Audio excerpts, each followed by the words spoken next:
I've said very clearly, making buses fast and free costs about $700 million a year. Making universal child care a reality costs about $5 or $6 billion a year. If you raise the state's top corporate tax rate to match that of New Jersey, you'd be raising $5 billion in and of itself. Well, Zoran, boy, your fantasies are never going to come about in terms of funding everything you want that's going to be free. It's a fantasy. Let's deal with the reality. The Assemblyman's whole plan is based on a myth. He said he's going to raise the taxes the same as New Jersey, corporate tax. No, it would be double the tax. You would see New Yorkers on I-95 fleeing to Florida. Zoran Mamdani promotes a political ideology that undermines core American principles.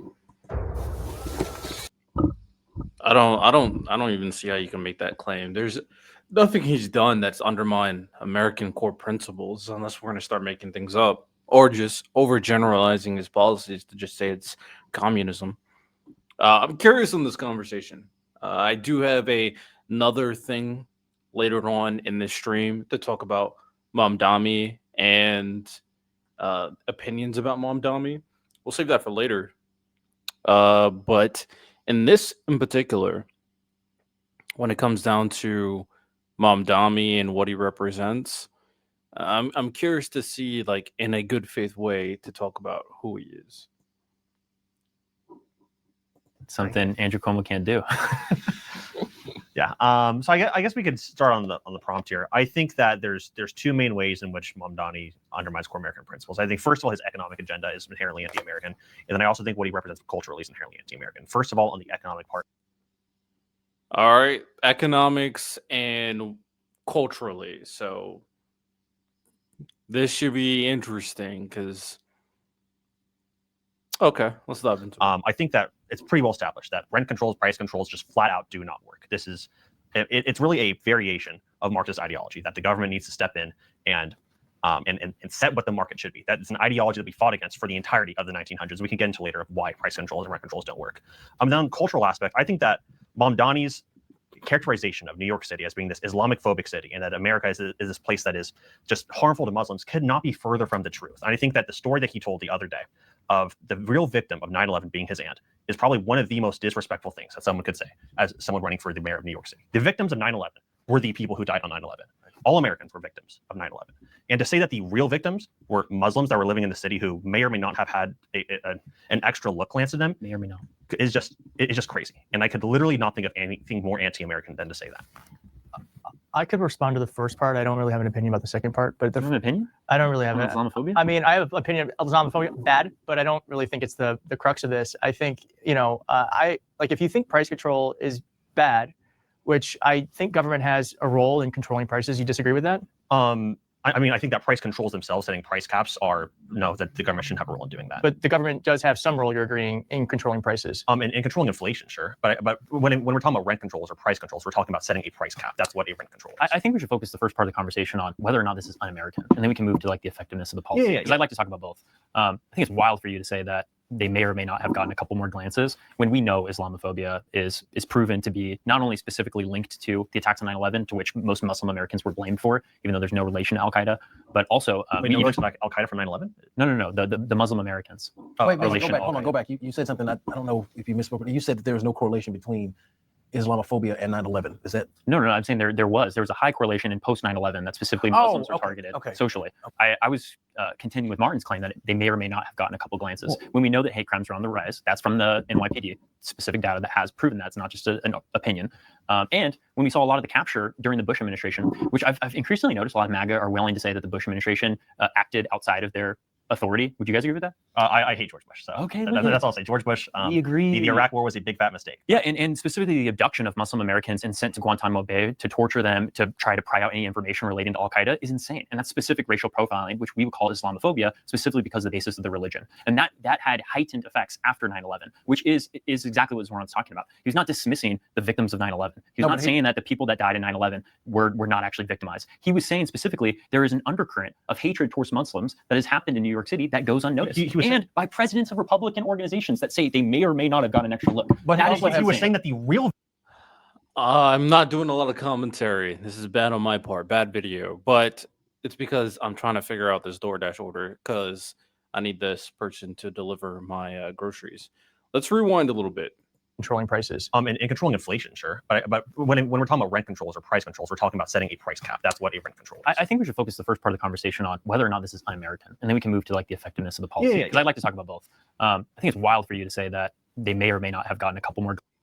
Yeah, I would be curious to kind of dive into rent controls. I'll probably do that like after editing. I'll probably go into that a little bit more, potentially. We'll see how this kind of conversation works. But the core of the question, so we stay on topic, is whether or not economically or culturally what he represents is un-American. And just because you disagree with something doesn't make it un-American, right? So this is very, very. So far, he hasn't kind of gave a substantive argument. Lances when we know Islamophobia is proven to be not only specifically linked to the attacks on 9/11, to which most Muslim Americans were blamed for, even though there's no relation to Al Qaeda, but also Wait, no relation to Al Qaeda from 9/11? no, the Muslim Americans. Wait, go relation back. to Hold on, Al-Qaeda. go back. You said something. I don't know if you misspoke. You said that there was no correlation between Islamophobia and 9/11. Is that? No, I'm saying there was a high correlation in. He said there's no relation towards 9/11 being because of Muslims. Or specifically Muslim Americans, I guess. Post 9/11 that specifically Muslims were targeted okay. socially. I was contending with Martin's claim that they may or may not have gotten a couple glances. When we know that hate crimes are on the rise, that's from the NYPD, specific data that has proven that. It's not just an opinion.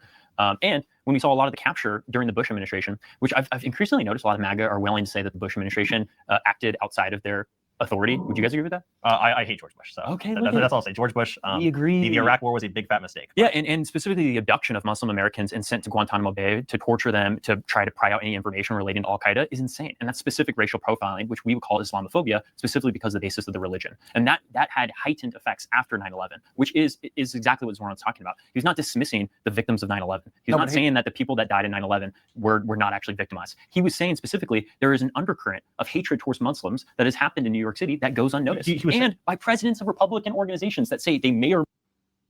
And I feel like that's a fair thing to say, right? When it comes down to it, in comparison to other religions, in comparison to other cultures, the Muslim faith is definitely undermined way more to like Jewish culture, Jewish religion, or to Christian culture and Christian religion. And obviously you can make the argument that the Christian identity is embedded in the core or the introductory foundation of what is America. And the Muslim faith is antagonistic to that, I guess. The thing that's funny about that is, I'm not like a Jewish hating person. I don't wish death on all Israelis like a lot of the weirdos on the internet. But it's interesting that they're willing to kind of go so far for the Jewish faith. And when it comes to the Christianity and the Christian Bible, yes, they started out Jewish, but we all know that the biggest turning point of what makes Christianity separate from Judaism is what happened to Jesus Christ, which was caused by, you know what I'm saying. So I just think this idea that just because he believes Muslim people aren't treated correctly, or at the very least not treated as fairly compared to other religions, is anti-American, is so unbelievably just low effort criticisms. May not have gotten an extra look. But That is what he was I'm saying that the real victim of 9/11 was Muslims, which is just an Do you think he asinine generally comment to means make. that? Do you think he generally means that? I Or mean, are you specifically yes, focusing on yes, a couple I do words think for that is what he political motive? I do think that is what he Right, genuinely then means. I don't think you know how to interpret someone's speech. Now, You can say when we say you the guys same can thing defend- about Trump, that's exactly what I'm saying. You guys can defend Trump on ends on every. I mean, if he did say that, did he really say that? All right. If he did say that, he deserves criticizing. I don't think it's an important enough point for me to say he's anti-American because he may have said that. If he did say that, okay, bad. It's possible. When it comes down to MAGA talking points, a lot of the times, the more radical things he said is because of things he said when he was like a bit younger and not in the political game. So that happens. Like when he said he wanted to defund the police and that the entire police department is racist, he said that like 2017, years ago. Doesn't excuse it. I condemn it. I criticize it, but it's not indicative of his current position. So it's kind of lazy to use it. So if this is one of those similar cases, regardless, it's not. I don't really care that much, and I do think it's a pretty low effort issue. But I do think it's a dumb thing to say. Every single thing he says has a positive tone. Because and you can say some person that misspoke. Oh my God, he literally thinks that the people deserve to die. It wasn't 9/11. and because it's indicative of a broader ideology that Zoran has, that America is a systemically Islamophobic country. When it's just flat out not true. If you look at the data, I mean, if you look at the data, the Islamic population in the United States has grown from right around 500,000 before 9/11 to over 4.5 million His today, opponent because said- we've let them in. His opponent said he would be cheering during another 9/11. That is based, Islamophobic. based off the comments he just made, I don't know. I mean, if he's saying that the real victims of 9/11 were Muslims, not the actual people who died in it, Do you think the next mayor of New York City would cheer if the Twin Towers were taken? That's what you're saying. I'm saying that Zoran Mamdani has a view of America that it is this place that where No, Muslims but you are. said you weren't sure if Zoran Mamdani Answer the question. would cheer a terrorist attack against New York City. I know that on October 7th that Zoran Mamdani didn't condemn Hamas in the aftermath of it. So Okay, so this guy is brain dead. In good faith, thinking that that Mamdani would cheer for this. And wait, is he about to say he cheered for October 7th? Let me hear terrorist this. attack against New York City. I know that on October 7th that Zoran Mamdani didn't condemn Hamas in the aftermath of it. So I hope that if he, But that's not what I'm talking about. I mean, Zoran has a history of downplaying. So he thinks this guy is an Islamic terrorist sympathizer. Again, very low effort arguments made typically when it comes down to MAGA. Is that the best you got? terrorist attacks and not condemning them. So I don't want that person as the mayor of the nation's largest city. To his point, Zoran Mamdani did not condemn he did not condemn Hamas. Every That is interview, true. and I mean every interview, maybe you could find 3 or 4, Zoran is asked about Hamas. And there's a specific reason for that. It's because of his identity. And every single interview, he has said that the actions committed on October 7th are something that are unjustifiable. He didn't say that the day of or the day after. Well, His immediate response wasn't that. Zoran didn't immediately when he was on stream with My God, this guy's sensitive. I will say, I've talked about this before. The whole Mamdani not condemning Hamas, and I do think it's strategic, although I think he should just condemn them, just like he condemns the Israel government. But he hasn't equated them both. He says they're both bad. They're both doing, international war crimes. They're both very should be removed from power. Netanyahu and the Israeli far-right government, Hamas, he thinks of them very similarly. And at this point, I mean, I think that's fine, because I think the Israeli government and the right-wing part especially has been unhinged. I don't know if a lot of you guys saw it, and I might put this in the editing, but there was like a clip surfacing of Israelis, R-wording, capties, and that's crazy. After editing, I might put that in, but I do think at the end of the day, he's not a sympathizer and he doesn't agree with what they're doing. He has done a lot to call them out. He just wants to make it sure that he's even keeled, that he's calling out Israeli's government and he's calling out Hamas. He's always even keeled with it. So this talking point, trying to make him seem like he's a Hamas sympathizer, it's very weak. Hassan, a man who has literally said that the United States deserved 9/11. Why are we talking about Hassan Piker? Because this is someone that Zoran has allied himself with. We got to rewind. The Mamdani condemned Hassan saying that stuff about 9/11. I'll show the clip in the editing process. But again, weak arguments. These are just weak. Give me something substantive. A lot of these are just like overgeneralizations or mischaracterizations. Fine, because you think it's fine for the president of the United States to not talk about 2 democratically elected No, let's talk. I don't state want to- senators. Chat, this man is Let's talk Hassan Brain. No, Chat. let's talk This man about is Zoran. Hassan No, but Brain. no, I'm saying you think it's appropriate for an assemblyman to talk about October 7th in Israel, but The you next don't mayor of think, New York City? No, but you don't think it's appropriate for them. It doesn't make sense. You have unrealistic expectations of an assemblyman from New York to have to condemn a war that's happening not in America when the president of the United States. People who are running to be the mayor of New York City should condemn terrorist attacks. At the first New York mayoral primary debate, when there was a sea of Democrats, they went one by one asking, where would you visit if you became the next New York mayor? Where would you make a specific trip where you're representing New Yorkers? All of them said Israel, except for Zoran Mamdani. And a lot of very strong Zionists said that's indicative that he is anti-Semitic. But I saw a lot of conservative populists, Charlie Kirk included, who said, hey, he's actually trying to speak to New Yorkers. He's saying that he cares about specifically the people that he will be governing, instead of just capitulating to the demands of the Democratic establishment who wanted him to say something like Israel, or who a majority of them were saying Israel. And I think that everyone can agree that that's an awesome value. And that's pro-American. That's America first. Yeah, I think that value is America first, but I also think... yeah, we could disagree on policy. I'm not saying that you have to endorse his character entirely. But I think that this notion that Zoran Mamdani would be cheering a 9/11, or Zoran Mamdani is in... All right, so I found Snopes, and I think I might as well look this up while we're here. Erupted Democratic Socialist running to be mayor. During a speech outside the Islamic Culture Center of the Bronx on October 24th, Mamdani said, I want to speak on the memory of my aunt who stopped taking the subway after 9/11 because she did not feel safe in her job.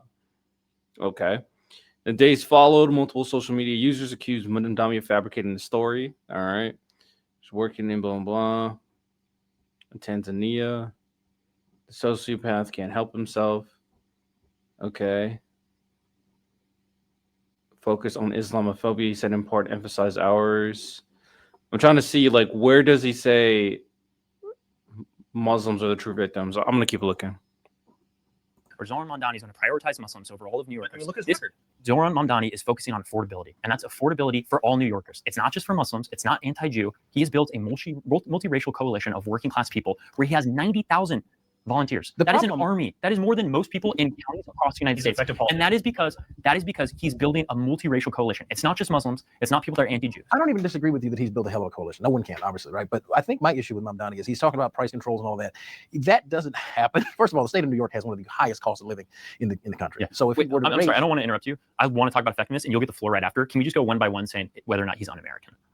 I think his policies are his Okay, policies. let's say him as a person first, and then we'll go into. I don't know enough about him. I'm not going to call him un-American or American. I'm not gonna do All right, one guy who's on the right did not call him un-American. That's what I'm saying. This is such a terrible argument. I don't think there's really much substance to what he's saying. All right, I just had to score that, you know. All right, I found this article here.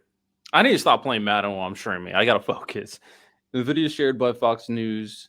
Mamdani clarified that he was referring to his father's late cousin while speaking on reports on Monday, October 7th. He said, my father, who sadly passed away a few years ago for the toilet reform and my time in his race in the city. So what did he say? Oh, this is the article I'm looking at. Has been reported saying comments that frame Muslims as enduring harms from the aftermath of 9/11, but the exact timing and wording differ across news accounts, are not consistently documented in the supplied materials. Reporting quotes on recounting his aunt's experience. All right, let me get this touchdown real quick.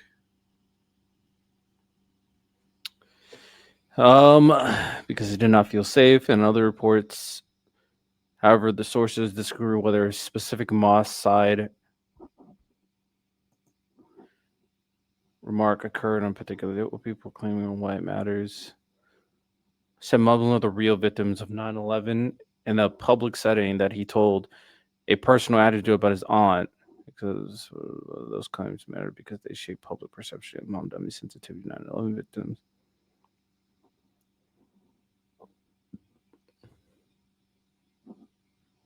My aunt's thought. Okay, where does he say? Okay, I'm trying to figure out where he said Muslims, where he says Muslims are the true victims. 3,000 Uyghurs died on 9/11. We mourn our neighbors who died that day, the countless first responder families whose lives were forever changed, the millions who suffered in that wars that followed.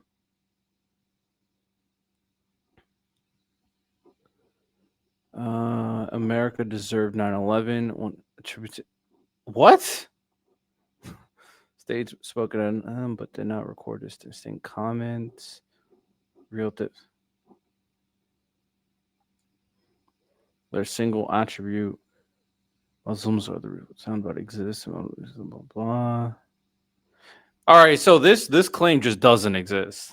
This whole claim about Mamdani saying this doesn't exist. Someone can try to prove me wrong, but there's no evidence that he said Muslims are the real victims. From what I tried to research. I'm going to say that he's pro-America. I think he's pro-American for sure. I don't know enough about him. I'm not gonna. His values are inherently un-American. Perfect. All right. Now we'll move on to effectiveness. So you look at Okay, so an ignorant white piece of shit. That's what I'm gonna call you. If you don't wanna have a conversation in good faith because you have some type of preconceived notion without any actual evidence or anything of substance to claim, you're a piece of shit. So we established that. At least the black dude with the nice suit, he was like, "There's not evidence for me to call him un-American." But if we're criticizing his policies, I'm all for it. Let's talk about it. This is what matters. The first claim was dog shit. That shit was ass. price controls and you look at wanting to increase the corporate tax rate to accomplish this, more taxation only leads to more difficulty for the consumer in the end. So what I think should actually be the case, because what he's talking about is just great political jargon, but you're not going to fix prices in this country without a massive restructuring of the financial system that we operate under. Fiat currency is causing the U.S. dollar. I mean, it has. The United States dollar Back has to the lost. gold standard. Well, I mean, I brought it up in my debate with Destiny. I'm going to bring it up again here. The fact is that as it stands right now, the U.S. dollar, and you can look this up, guys, the U.S. dollar has lost 97% of its purchasing power since the Federal Reserve, under the direction of Franklin Delano Roosevelt with the Executive Order 61. I forget the number, but somebody put in the chat. When Franklin Delano Roosevelt took the United States off the gold standard in 1933 under the guise of trying to end the Depression, all he did was steal what little wealth Americans had left, because now we can print money ad nauseum, and that only hurts the end consumer, who is essentially taxed twice. So he can talk all that political jargon about, oh, we're going to price increases and price control. Prices would drop when we don't print money ad nauseum. So all the rest of that he's talking about is political BS to me. Yeah, and I actually want to talk about Zoran's specific policy with freezing. So you're not speaking on anything he's done in particular. You have an issue with the current economic system that exists because it doesn't rely on the gold standard. There's a lot of conversations in regards to that. I might kind of give my comments a little bit later about that. But overall, I don't know. I don't think they're just strong arguments that the America would have benefited sticking with the gold standard. But who knows?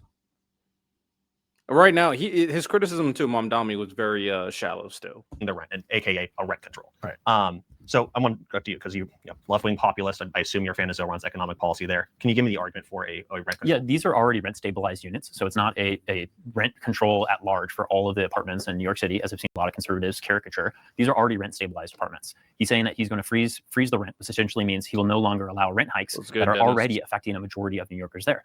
52% of New Yorkers are rent burdened, which means that the cost is over 30% of the income that they generate. So this is something that is crippling New Yorkers. And if we want to have an actual working class that's able to actually work a lot of the jobs that don't require college degrees or don't require professionalism in New York City, we have to be able to make it affordable. Sure. And so he's not saying this is by and large going to fix the problem, but this is a Band-Aid that is needed specifically because of the increased heights. Okay. So when it comes to rent, can you name a single place where a rent control has lowered has actually helped with affordability? Yeah, we've seen in multiple different urban areas that this is not true. Let's look at the place where I go to college. You can even let me give an example. Let's look at where I go to college. Let's look at Berkeley. Berkeley has one of, and it's not as bad as New York's is right now, but has a very bad problem with its rent controls. It has one of the strictest rent control policies in the nation. And what we see in Berkeley is we see a massive. So you're telling me old you was about to give an example of where it worked. The moment he started to give the example, you just said it's not true and just gave your own example. That is top tier debating right there. That is the gold standard of debating right there.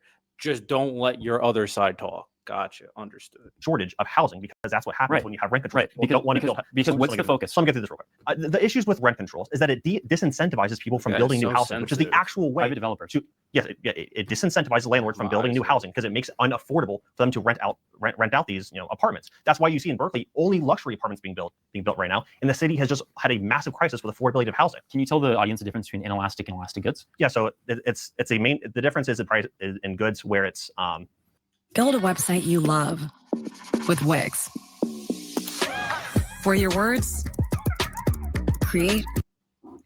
Where it's necessary for people to buy. We're always going to need it. It's an inelastic. An inelastic need is a need that you have to pay. In other words, gas is there's an inelastic demand for gas. You have to have gas. Yeah, you're always going to housing. That's it. And so I mean, so housing specifically is something, regardless of how expensive it is, people are going to pay for it. All right. So nobody really gave a definition. Let's look it up. Difference between elastic and inelastic.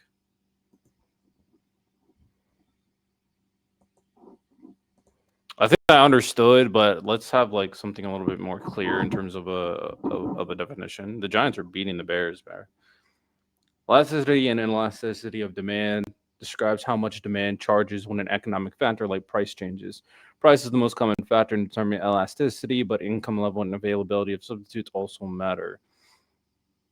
Goods and services are elastic if their demand changes with the economy. They are inelastic if demand stays constant despite economic changes. So the elasticity really just depends on whether or not the price is affected based off the current economic ebbs and flows. I mean, that's why the bringing up the example of gas is actually really potent when it comes down to its elasticity. We see gas prices change like all the time, like consistently throughout the year. That's because it's super elastic. An inelastic price, I'm trying to think of an example of something that's inelastic that doesn't really change much. Goods, but this has to be related to goods and services, so I can't like name like bonds or anything. I guess gold doesn't really change much in price, so that would be inelastic. So the point is, for inelastic goods, there should be a prioritization on getting the resources to people rather than just allowing private developers to continue to profit off a system that is built on necessity. That's the point here. So when Keith and I are talking about things like rent control, that's part of a broader structure to decommodify housing for a specific portion of the population. Now, does that mean we all get luxury apartments where we have balconies and we have a backyard? Not everybody's saying that. But what we're saying is there should be more of a prioritization on specific housing that is not geared towards the profit of land developers or private institutions. And that's what Zoran's rent freeze is a first step in moving towards. Is Zoran going to fix every problem in New York City? No. Is he going to get a majority of his agenda done within the first year, within the first 2 years? Probably not. I don't even know if he'll get all of it through his administration. But the point is, he is leading with a vision that says the impossible, that's called the impossible, is something that we should be striving for. And I'm not just going to give crumbs when people in New York City are already failing to the affordability crisis. One other thing that I do think a lot of people are not focusing on when it comes down to this conversation is Mamdani actually does care about the landlords and the homeowners as well when it comes down to this equation. He's laid out like a 5-step plan in how he plans to kind of cover it.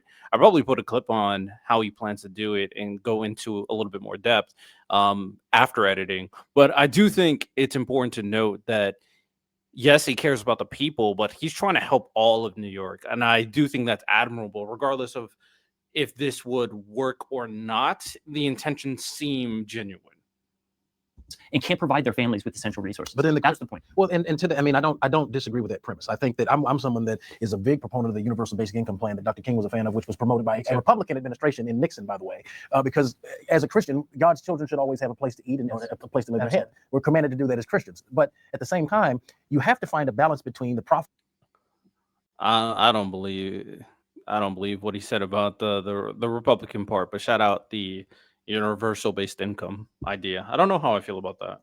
Motive of the landlord and the affordability of the housing to everyone's point at this time. Yeah, I'm not calling for a land seizure. Right? Well, that's what my question to you. No, my question directly to you, Mason, is how do you find that balance? You spoke about the decommodification of housing. Yeah. But at some point, that's going to impact both the consumer and the landlord. So how do you mitigate? Well, that? I guess that'd be my question. Yeah, the point is, and I appreciate you asking the question. The point is that the tenants for too long have been completely ignored. It has always been for the profit of the landlord. Yes. It has always been, how do we make sure that private developers are going to maximize the output that they have for what's going on in a particular geographical region. What we should be focusing on is how we make tenants livable, how we allow a society that is required on the underclass of people who are working these menial jobs that I know so often conservatives like to dismiss. These people need places to live. If you are going to work in New York City and you are going to be a service worker, you need to be able to live in New York City. Right. So the priority is making sure that these people can actually live in those places as opposed to just the profits of private developers. Well, the best way to do that and make it so that there's a bigger supply of housing is to make it to incentivize private developers to come in and actually produce affordable housing. It doesn't have to be just private developers. Let me get through this point real quick. And because the point there is that when you have rent control places like in Berkeley,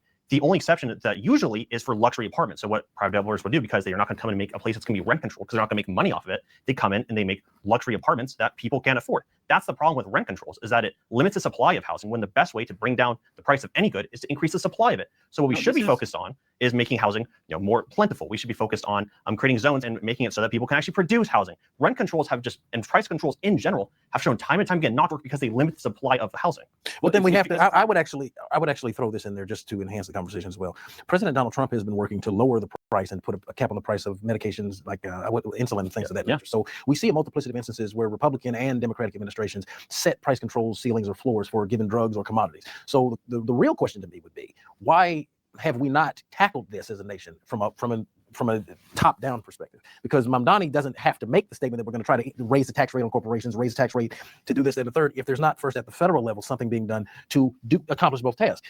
Increase the supply of homes, which is absolutely necessary to kill the homeless problem in this country. But at the very same time, we have to also incentivize the American worker and fund the American worker's pocket to be able to afford housing. We have to kill two birds. Yeah, and I think this is a big part of why.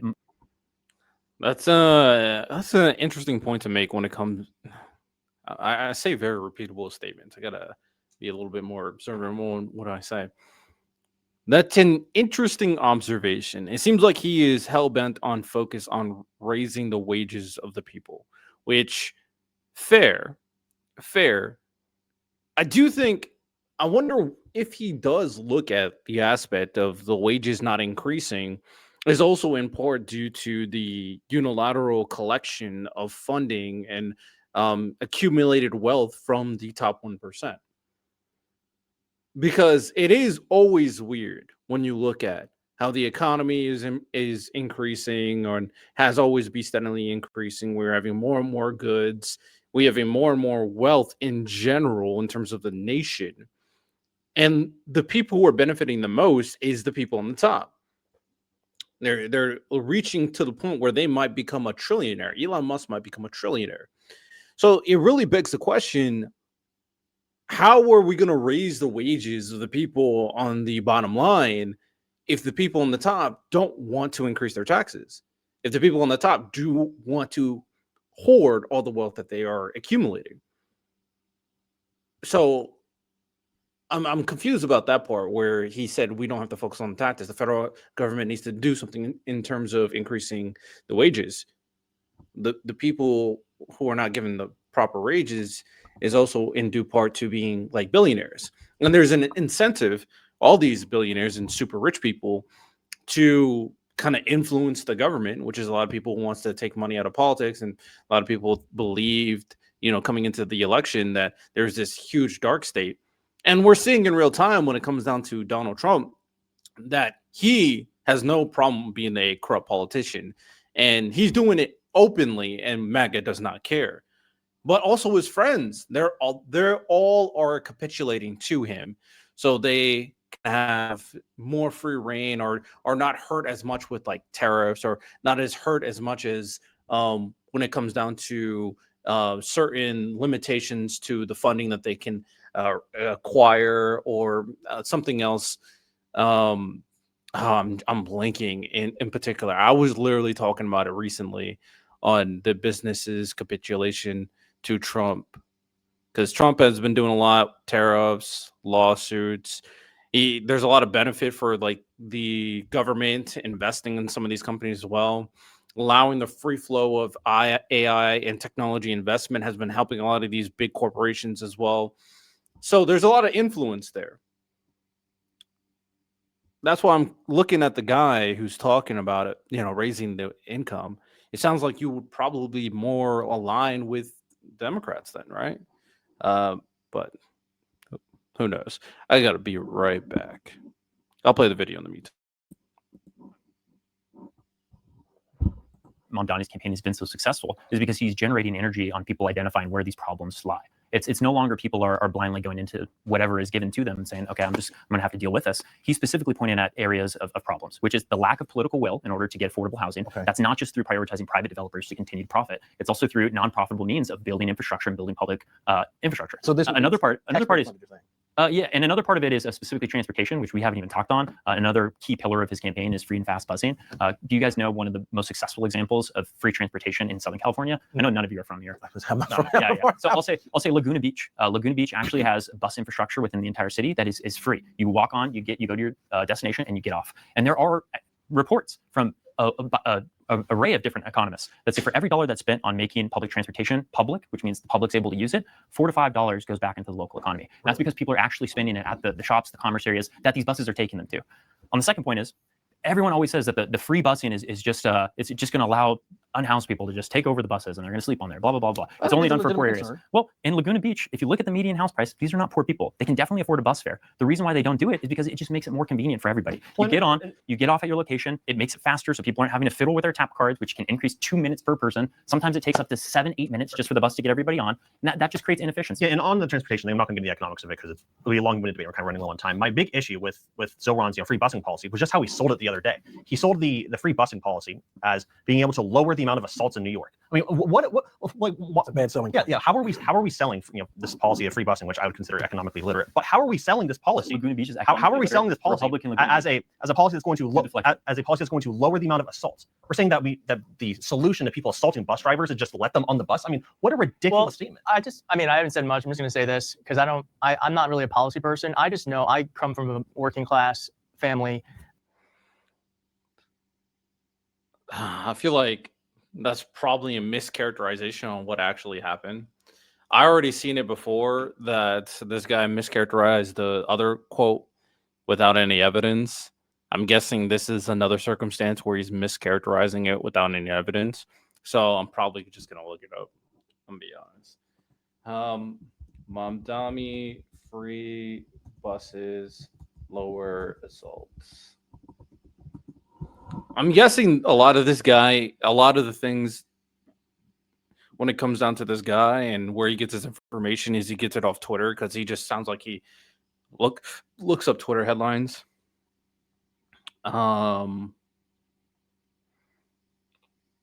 Reported nearly verbal and physical assaults against bus drivers compared to the system-wide decrease of about. Okay.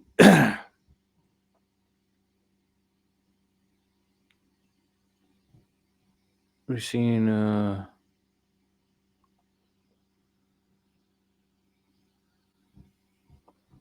trying to see what he said.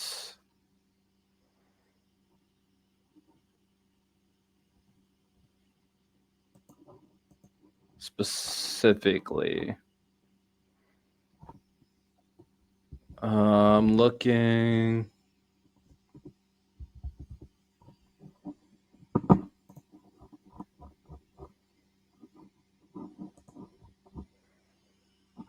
Campaigns to eliminate bus fare.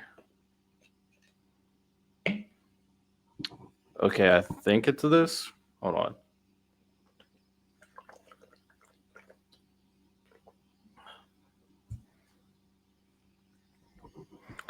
on. Leading mayoral candidate. So this is something in the past. Are divided over how fare-free bus proposal would affect workers' safety and over where the funding would come from. Bus operators already face assaults and harassment on the job. Blah, blah, blah. COVID-free era that was meant to protect bus drivers. Best time for our members. COVID era free bus policy. Something mind for most union leaders, according to data. Who work in the corporation bus between blah blah far more than all others. So a lot of assault, increased violence against workers. Others have reason to believe it improved safety. With an evaluation of 2023 fare free bus pilot program, which was spearheaded by Mamdani and State Senator Michael Gianaris, reported nearly 40% decrease in verbal and physical assaults against bus drivers, a system-wide decrease of about 20% over the same time period. Now, interact with the bus interactions that were often the source of. Okay, so I get it now. I see both sides. I'm not going to dive into it too in-depthly as of right now because I have to see whether or not this is even possible. I'm still skeptical on its plausibility, but the arguments are pretty clear. The idea of free bus travel or free bus fare means that people can just come right into the bus and then just go sit down. There's really no interaction between the bus driver and the people coming on the bus. So you don't have to deal with, you have to pay up, and then they start crashing out. The opposing viewpoint is that you're just allowing people to come in, and they could be violent, but someone could be violent and paying. So I do think there's probably a stronger logical argument That if you don't have to talk to the people coming in, you don't have to deal with their negative personality. Versus people coming in can't afford bus fare, and it's only the people who can't afford bus fare are the violent ones. So allowing those people in increases the violence. Bus fare is what, like couple dollars? Like, there's a lot of violent people who can afford couple dollars. Come on now. So yeah. And many of my relatives just cannot make enough, and there's not enough to get around. And I don't know what the solution is, but what's happening right now is unsustainable. And it's one of the reasons why Donald Trump is president, because it is unaffordable, and no one is talking about the fact that it is that people feel like they cannot make it a week. And when you're living like that, it is completely anxiety inducing, and I think un-American to allow so much suffering happening in this country. So I don't know what the solution is to any of this stuff. I'm glad there's going to be someone trying something different, because it could work. In post-2024, the Democratic Party has had some of the lowest approval ratings that they've had in modern American history. As they should. They were not valued by the American people. Disagree, See them but as a vision for the future. And yet, in spite of that, we see somebody that's able to galvanize so many different people across ideology. This is not just the most far lefties that are loving Zoran. There are Trump districts in New York City that have swung significantly conservative that are emphatic about this guy. And the reason is because he's speaking to the affordability crisis that's facing New Yorkers. Also, I do want to, because I don't want us to start hailing Mamdani as the future of the Democrats. That is objectively just not true. We don't have to do that. We don't have to put him on a pedestal to shit on Democrats, because I know that's what the left wants to do. That's kind of the annoying part of this conversation, right? Two moderates won their districts as well, Virginia governor and New Jersey, and they won by a larger amount than Mamdani. Mamdani's approval rating across the nation is actually pretty low. It's lower than Kamala Harris and it's lower than Gavin Newsom. So I am curious to see if what Mamdani proposes could work in America.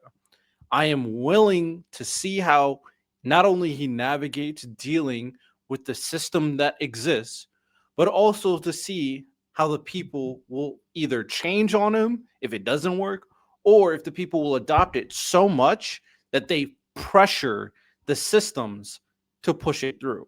One of the biggest issues in America right now is not only that there are individuals that care about themselves more than the people in a lot of different areas in government, but more so is that the people who are suffering, the people who want change, are not advocating enough. The people who want things to stay the same, they're constantly involved into the system. If we had more involvement in these local politics, if we had more involvement in advocating for different things regarding healthcare, regarding housing, there would be more change. It's just people, one, don't care, two, don't know, or three, they're kind of manipulated to kind of accept the status quo. So I do think that is the important part of Mamdani's growth, is how he can galvanize the people to make a better life for themselves. A mayor being this high profile, I do think there is something interesting to take there. So that is the most important part, not that he's going to be the future of the Democrats. That's just objectively not true. And there's no metric that proves this claim. And it's not that his policies are the future of America's economic system. It is how he galvanizes people to do stuff. Simple as that. Do stuff. Turnout. Advocacy. That is what's going to unify people, is economic justice. I do think we all understand that America, for most people, is unaffordable. I think how we get there is up for discussion. But I'm glad that we all agree that for most Americans, this is not a country that's working for them right now. Trump is going to be president in 28, and people just ought to get accommodated with that. So what about the 22nd Amendment? There's many different alternatives. At the appropriate time, we'll lay out what the plan is, but there's a plan, and President Trump. I think that's all I needed for this particular video. If I need to react to other stuff, I might react to it a different time. But there's more stuff I want to go over today. I was curious on the Mamdani conversation. All right. I always look at the comments before I wrap up. Still waiting for the Surrounded episode, one gorilla versus 100 men. Right? Might as well. Shout out Jubilee. By the way, Zoran never said the real victim in 9/11 was Muslims. The quote came from J.D. Vance, who said, according to Zoran, the real victim. Yeah, I looked it up. There's no evidence. That was just complete made up. Why I torture myself with these videos? Give me an example. I think, at the very least, the first part of the conversation regarding Mamdani that I watched wasn't unbearable by any means. There was at least back and forth. I do think it says something that people are not able to engage with these political conversations. Now, there is annoying lies and narratives that kind of can get in the way.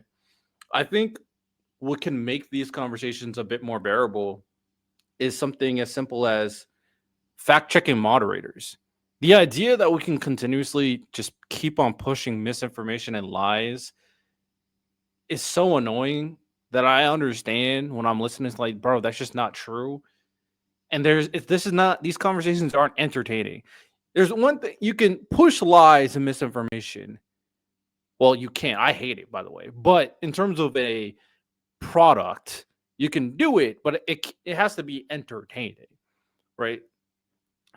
You can sound like you don't know what you're talking about, but it has to be entertaining. That was the ESPN model for years. A lot of people who don't know what they're talking about, sometimes pushing lies, but it was entertaining. Like Skip Bayless, entertaining. These conversations are not entertaining, and we're also pushing lies and narratives. So I could see why people would get frustrated. Never heard of electricity, I guess. Jubilee always brings back people that everyone hates. Yeah, Jubilee doesn't have a lot of variety, huh? Well, to be fair, I think all these people live in California for the most part.